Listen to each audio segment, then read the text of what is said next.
Ian Ferguson's White Shark detective story moves on. He's on board a research vessel leaving Valletta, the main port of Malta, at nightfall.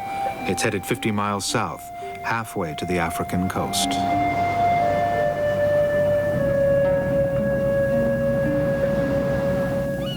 By morning, the boat is positioned in an area where white sharks have often been caught before.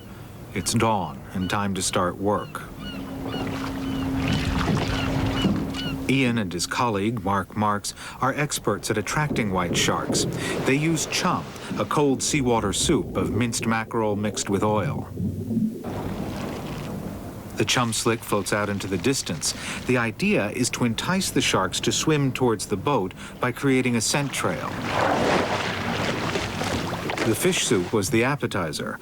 Tuna heads are the main course. Once the sharks cross the vessel's path, the chum will lure them towards the boat.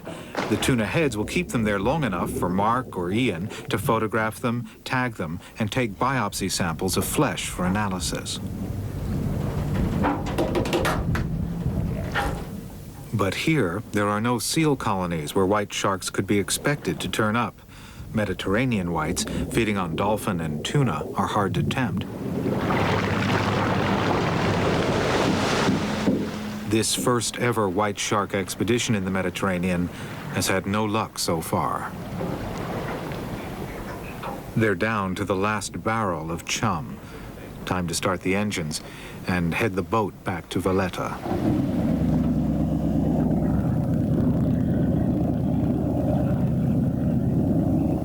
The Mediterranean has just been listed as a center of abundance and reproduction for white sharks, along with South Africa, Australia, and California. So much for the tame Middle Sea. Ian Ferguson's research has thrown up fascinating insights into white shark behavior. It's all the more tragic that they are a threatened species in the sea in which they were first recorded by mankind.